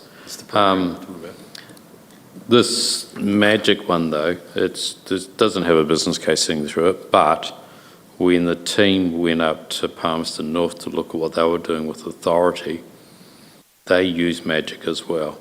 And magic is the front face of authority for them. It holds the budgets, it holds the direct link into the GL, and it allows the drill down. So we're following that. So you can easily have a slightly less user-friendly GL fundamental system, but you've got to put something over the top that's really user-friendly. Now that's why that one's popped up, because we've got to get the reports out. We've got to do something smarter. I don't have an observation on any of these individually. It was just an overarching feeling that not really good at this stuff. When we decide to do them, we're good, but it's getting to the point of which ones should we be doing and how do we select it. And there have been a few false, you're right, there's been a few false starts. There's been a couple of systems they've put them in and they've just abandoned it straight afterwards. And it costs. fast It costs money. Fine if that's an approach taken, not if it's a failure of the approach initially. And it probably would be good if we do fail fast to actually have a closeout report. Yeah. Actually, it would be normal practice as well. Why did it fail? What did we learn? Yep. What are we doing differently next time? Like the LIM system they've got, that's being held up as one of the best in the country, and it was built in-house. There's debates on whether we do too much of that, it slows us down, or whether we don't do enough of it. So there are some systems that we've created that are actually best of breed. And there are pros and cons to that. Yes, of course. Yeah. So we know that you took the SSP, this end here needs to be done. There's a level of project selection and then project management. So I sense there are all balls in the air at the moment. So it'll be interesting to see where this goes. Sam, thank you for the report, because we'll keep coming back to poor old Nigel on this sort of overarching context, I suspect, until you can tell us that we've got it nailed. So that's fine. Any other questions for Michelle?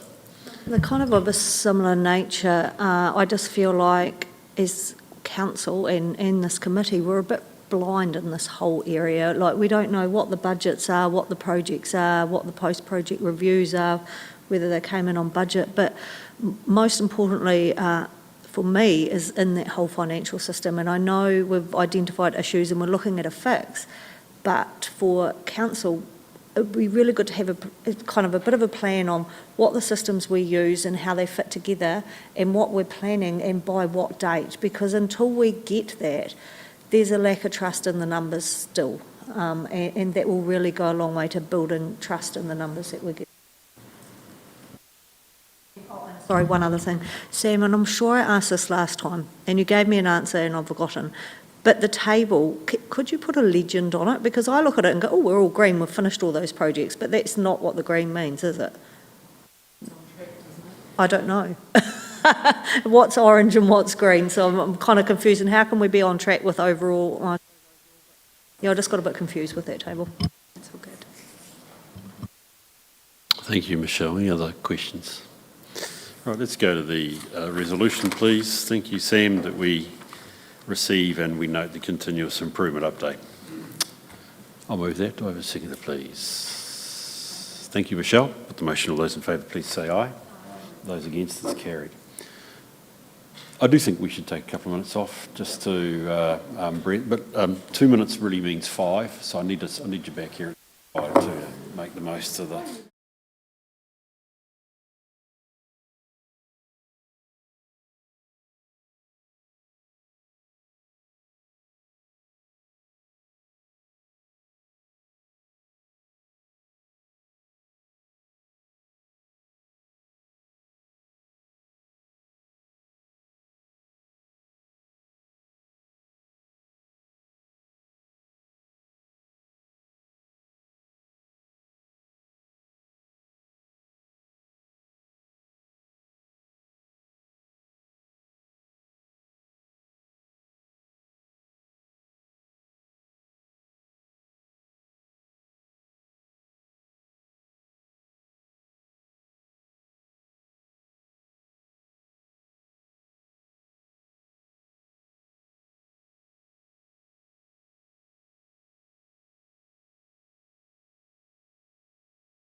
While we're waiting, Michelle, I'd just refer you to page 74 and 75 of that rating. This is why I say somewhere down the track it would be good to invest council time in understanding their thinking. Because if you look at the rating sensitivities, they say you could improve this if you bring the payback ratio to within 7 times. We're currently at 10. And if you bring the DSCR, which is their synthetic coverage ratio, up to 2, and we're about 1 point something or other. Okay? Now those are Fitch-based calculations. If you look over on the financial data summary on page 74, you'll see what their summary is, but you've buried in the back, there is some explanation. I'm not going to try and tell you, I could actually take you through it. But that's why I'm saying it's wise to understand. I mean, there is still the question, have they used the right data off our balance sheet and what have you? But actually it's their, I'm going to say, proprietary ratios that they use to make the assessment. We need to understand what moves our payback ratio from 7 to 10 or from 7 to 5. Because you're saying if it goes to 5, we'll have a worse rating. If it goes up, we'll get a better rating. That's, in terms of when you do your LTP next year, or commencing next year, it would be good to understand that, because actually you can determine what that ratio is. And the benefit of the better rating, does your cost of funding go down? Arguably it does, but it is part of, it's what it's sort of like a basis point. It's not a lot. It's more about your constituents. Yeah. So there is and so, which actually is the ultimate answer, isn't it? How much time do I invest in this determines actually what does it cost me to actually see, will I get away with a better rating or not? Because going from AA to AA minus was pretty average for most people in terms of, it was, I don't want to dismiss cost, but it was relatively unproblematic. The penalty wasn't significant. Okay, so anyway, that's why I go back to my point. If it's worthwhile, and it goes back to your point, Janice, given the cost, that's what I would be looking at. How do I understand the payback ratio? Rightio, thank you for that. Last item in public is the accounting policies. Are you taking us through this, Andrea? Yes, in John's absence, he was. I'd like to go through it page by page, line by line, word by word, please. What time did you want to finish? No. Oh, it's so exciting. There's been no significant changes to it other than the depreciation table, where we used to have depreciation rates and depreciation useful lives. The auditors every year pulled us up on, you don't have this, this is not the rate that you've got advertised. Our system actually calculates it by useful life, so we've gone back to aligning that with the way that the system actually calculates it, not actually a depreciation rate as such. Other than that, it's pretty much similar to last year. Thank you. Thoughts, comments, questions? So this is just a draft of what they will look like. They're not, because there are numbers missing, etc. Presumably they're just... Correct. So this is the draft baseline. Yeah. Obviously the final will come in subject to any changes that you recommend in here that you'd like to see within the accounting policy. But, yeah. Okay. And the policies are intended to be group policies, but they can't be. Is that right? They can be a guideline for the group. So we will be talking to TDHL and VT in regards to their accounting policies and how they then align with ours. The biggest area is TDHL, the way that Alpine Energy do their valuations of land and buildings, because obviously at this point we don't value land and buildings, so we have to make an adjustment within our group accounts to reflect that adjustment. So the point is we are, thank you for raising this, Janice, on page 93, everybody, the third paragraph up from above the title basis of preparation. We are, sort of don't really have any choice. We are a public benefit entity. Yeah. So that means the group accounts need to be prepared on the same basis. So we're making the adjustment in our group accounts on So the evaluation. that they are, Yeah, so Yeah. they are public benefit entity numbers, not a I trying to understand add why apples and oranges. Alpine would value their land and buildings. And just a small thing on note 31, which is page 123. There's reference here to the 21-22 year. Is that still relevant? Can we get a shot of that? On page, 123, it's note 31. Don't need to answer it now, for this just draft.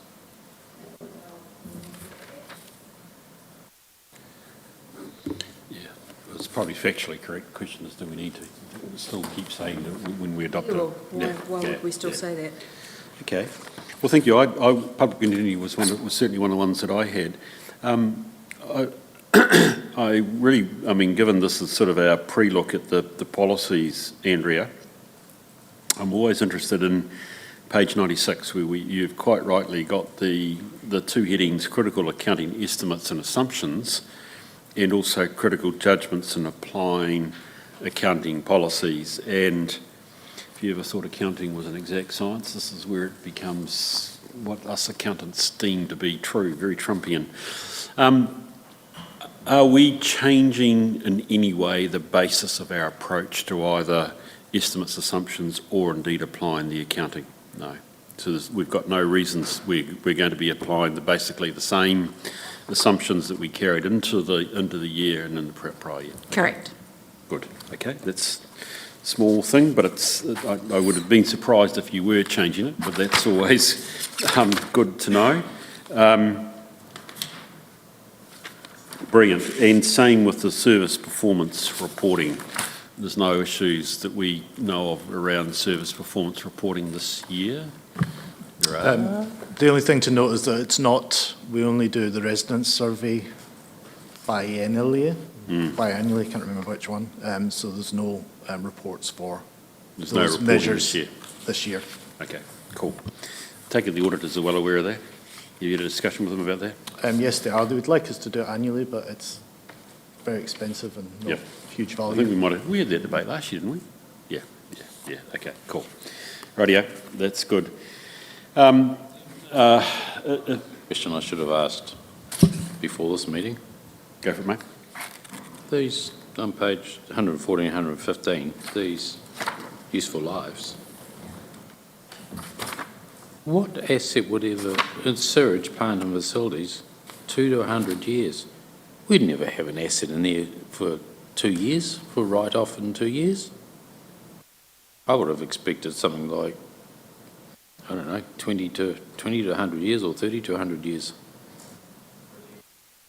Sewage plant facilities or stormwater plant facilities or water plant and facilities? Yeah, I don't get Or that. indeed even with buildings, building improvements and land improvements, 3 to 100. Even roading, 10 to 100 years.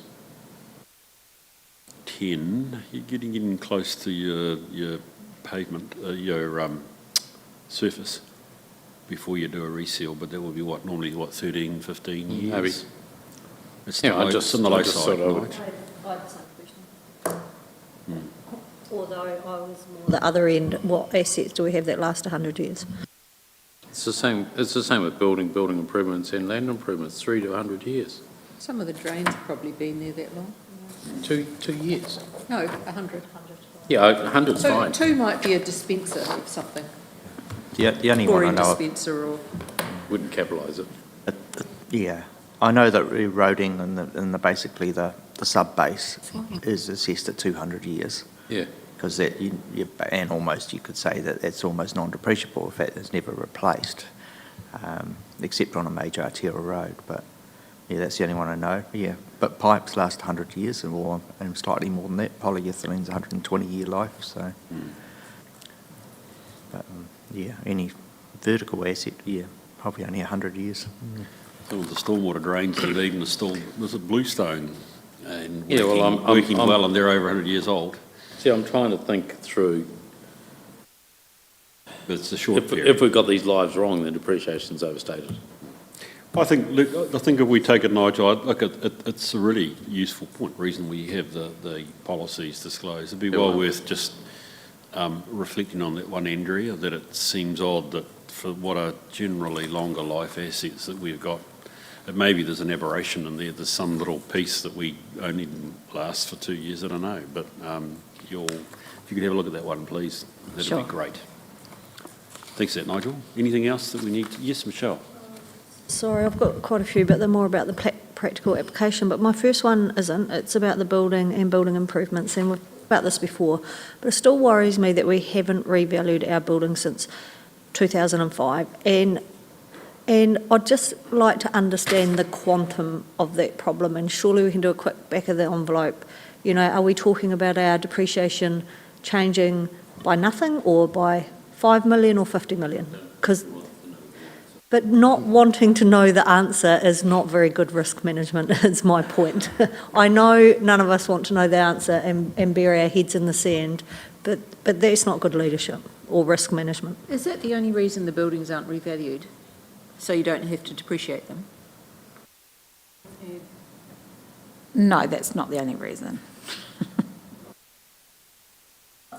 It's a problem we need to deal with, and it's a problem I think we need to acknowledge a bit more and go, we know we don't have this right. Yeah, I know, but I just wonder if it needs to be acknowledged a bit louder. Yeah. I think what we need to do is, before the next long-term plan, is actually have a workshop around what, you know, those kind of questions around what could the potential impact be, what's our appetite, how are we going to do it, you know, because obviously by increasing the value, your depreciation funding, all of those kind of things. So there's a wider discussion around, well, okay, what do we fund going forward? Is it renewals? Is it, you know, and how do we do that? So it's actually, because it's would be a significant change, then we'll have to work on that for the next long-term plan to understand what's going to essentially be the implications and how do we want to deal with those. And some buildings we may not want to replace, so we may not want to depreciate them. So that comes down to your strategic.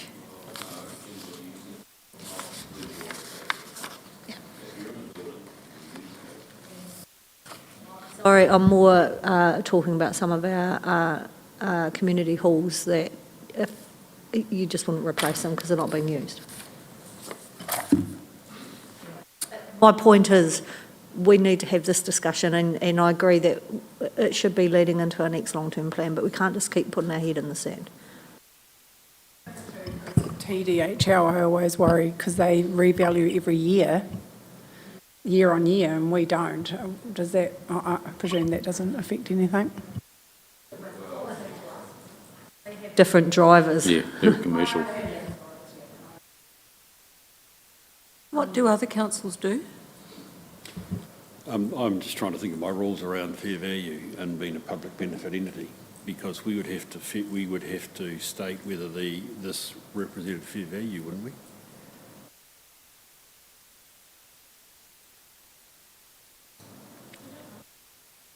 I mean, I know we state here it's fair value, but it's old. If you think now, these aren't specialised assets, which Stacey are the ones which we revalue regularly, and we do a fair value assessment on every year to see whether they should be revalued because of the basis we carry them on, which is depreciation cost. I'm just trying to remember about fair value around land and buildings, to be honest. You've got me there. You got me. I actually think it would be worthwhile just checking. We must be, because I mean we've got a way of it. Sorry, wrong words. Our auditors have accepted this, so it's more likely to be a deficiency in my accounting knowledge as a public benefit entity, rather than necessarily that we've got a policy we shouldn't be in. I think with the change of audit director, there's a little bit more focus going on it now, and there will be questions about what are you doing about this. What my view is, you know, some of them are 20 years since they're valued, so there will be a big kick up in the value, and that will ultimately lead to a kick up in the depreciation being charged through, which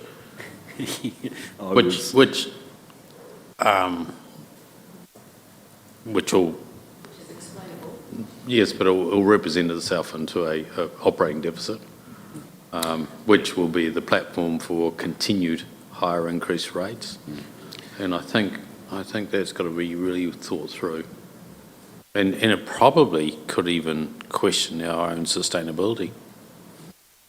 It will. But equally, as a ratepayer, I could ask why you aren't revaluing your buildings and depreciating them appropriately, and intergenerationally the costs aren't falling where they should, could be what I would counter with. Exactly.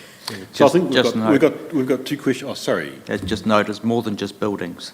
So it's airport, it's all our parks and reserves, it's those sorts of things as well. Yeah. I think we've got two questions here, Andrea, please, which I think are ones to act on now rather than wait for the auditor. One is to just reconfirm from an accounting standards perspective that our current policy of asserting fair value as historic cost at 2005 is still appropriate. By that I mean it's consistent with being a public benefit entity, so that's number one. Number two is actually just recognising there's another piece of work which is more the point you've made, which is related to the LTP, which is this accounting policy best serving our purposes from an intergenerational perspective, which goes right back to your original point, Michelle, would we? It would be interesting to know what, you have probably the replacement costs for these already, because you'll have them on your insurance register as a replacement cost. So you'll know what that number is, that bigger number is, because it will be a bigger number than 2005. Okay, brilliant. So I think, yeah, there's a wee bit of sorry, Michelle. Oh, you've got more, keep going, please. This is good. Oh, this is exciting. Sorry. So page 113, and I've asked this before, but this talks about how we calculate depreciation. And to me, it reads as if we go, today our pipes would cost $1 million to replace, they're going to last 10 more years, so we're going to write off 100,000 every year. But it doesn't say, but we've already saved 70,000 of depreciation, so actually that's kind of in the bank. Just every year I read this policy, it doesn't seem right to me. Or am I reading it wrong? Because surely if we've already, accumulated, or even 500,000 of depreciation, we go $1 million is what it costs to replace. We've got 500 in the bank supposedly, so we're only writing off the other 500 over the next 10 years. So my understanding, when they do the revaluation, they take that into consideration when they give us the value going forward. So it doesn't really reflect that in this policy, or am I reading it wrong? So we can have a look at the wording around that. So we are accounting for specialised assets, which is our network systems, on depreciated replacement cost. So you do work out the replacement cost, your $1 million, but then you also take into account how far it is through its life cycle. I just think we're missing a couple of words in here then. Okay. Depreciated replacement cost. Well, it's interesting that we say that. It'll probably be way back, wouldn't it? Anyway, look at that. Can we leave it as an open question? Do we explain our approach to depreciated replacement cost the best way possible? Okay, thank you. We do. It's bottom 112, by the way.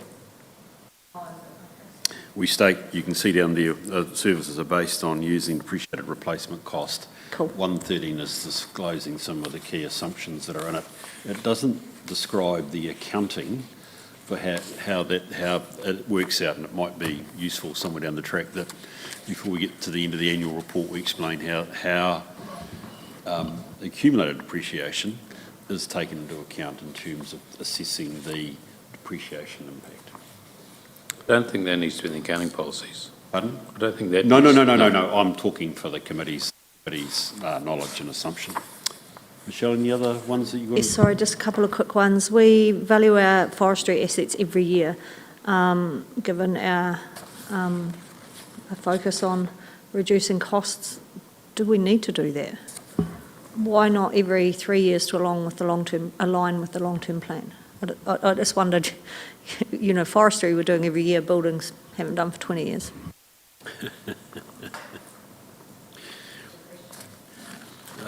Can I say there's lots of politics behind that 2005 valuation, which I could go into over lunch. No, I shouldn't have referenced that. My point is, do we get value from spending money on a valuation for forestry assets every year? That's the consistent way in which you value a forestry. I think that's the point, because it's so closely aligned to the revenue and yada, yada, And I yada. feel like it's also tied up with your carbon credits that are associated with them as well. I suspect our better question is, why aren't we revaluing our buildings more regularly, rather than actually don't value forestries as regularly? All the questions I have. Thank you. Appreciate that. Stacey? Just keeping on, I've got 3 questions, which I was quite surprised about. Mine's around the carbon credits as well, which I think is lines, and given the volatility in that market, do we use a consistent and independent source for carbon credit valuations? That's my question. So the carbon credit valuation is done at a point in time. So the 30th of June, we could buy carbon credits for example, $50. And so we may have purchased them at $60, but actually if we were to sell them today, they're only worth $50. So we would have to have a loss on those. So far, we've done all right buying carbon credits and the value of them. So, yeah. Okay, so that might be. Just a question around why are the museum collections excluded from valuation? And do we have a sort of a feasibility assessment, understanding what the values of those assets are?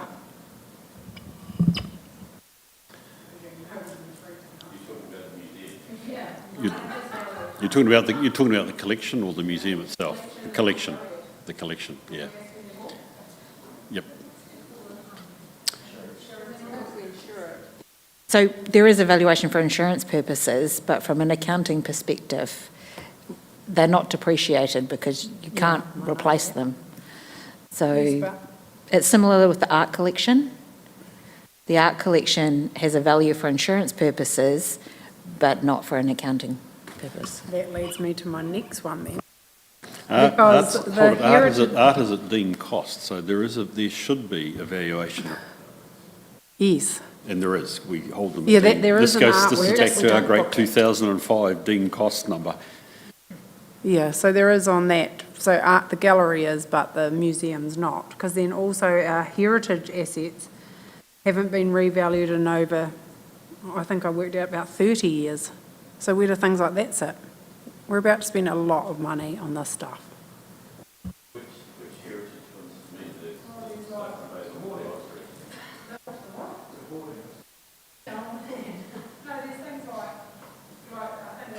Page 118, like the monuments and statues, all of that kind of stuff. No, there's no valuations on those.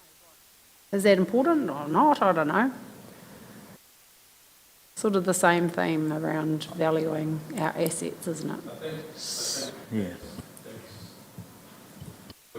118 is relating to probably the useful lives, and that's sort of connected to depreciation, whereas valuing is a separate issue.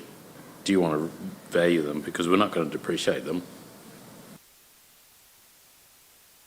Some of the monuments are covered under the roading depreciation, the street, statues and things like that. But yeah, there are others that sit in the parks and reserves which haven't been valued. Unfortunately, Stacey, if I was... In the past, and we've just never done it again. So I'm just wondering, because we have a value, and in here it sort of suggests that they haven't been revalued in such a long time. And I'm like, what triggers it?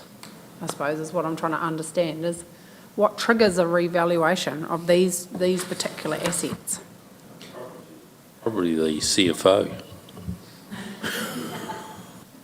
Well, hold it. The museum collection is not valued. It is not in the books. Okay, so that's number one. The art collection is at deemed cost. and that would have been a valuation that you can see there carried out by the gallery's art director, or the art gallery director, in 2002. There must be a value put on those things for insurance. Yeah, if I was 20 years younger, I could tell you the reasons for why museum collections are not valued. But I've forgotten because I'm an artefact myself. What is the benefit of revaluing them, especially like statues and the like? Because you're not able to, like, you can't sell them. You don't need to replace them.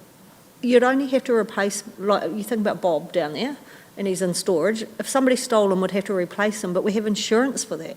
So if you're not going to, you could what? Sorry, melt them down. Did you say? Sorry, did I? But that's insurance. So my point is, there's no need to depreciate because you'd only ever replace them by insurance, I assume. Andrea, I think for the sake of it, it's a good question, Stacey. I just wonder if somebody could just do a wee bit of research, please, just to remind why we have ended up with the valuations for artworks in the museum. One case at deemed cost, the other at no cost. It's from memory pretty consistent with where we were at, but sorry, the rationale has gone beyond me at the moment. So I can talk to you about land under roads, but that's a different story. I can remember that. Okay, Michelle, was anything else? Okay, cool. Look, thank you for that. I'm really encouraged by the conversation. Well done, guys. No, seriously, because it does reflect. I mean, even your arguments around the valuation of the buildings reflects concern that we have. Are we appropriately measuring our actual result? And as you've said, Nigel, we revalue our buildings, it's going to make the deficit bigger. But actually, is that reality? And the answer is yes, it is, probably. So we need to look at that. I just note that there was no provision for Note 27, which is contingencies, because I know and we somehow dropped Note 27, but you'll have that in place. Local water's done well. Actually, you will have made a decision by the time we adopt the annual report, won't you? When you make it, yes, you must have, because that's 3 December. You've got your water service delivery plan going in, so you will have made a decision. So that note will change quite a bit from what we had last year. And we also got events. In fact, I actually wondered whether 33 and 34 might merge, because depending on when you make your decision and the water service delivery plan, it's essentially event after balance date. Yeah, I feel like audit, like the water. Yeah, I won't get. I'm not going to be dogmatic. I'm not going to be dogmatic over that. Yeah. If Rudy's listening, whatever keeps Rudy happy. Okay. No. All I'm just reflecting is that those are areas that would have.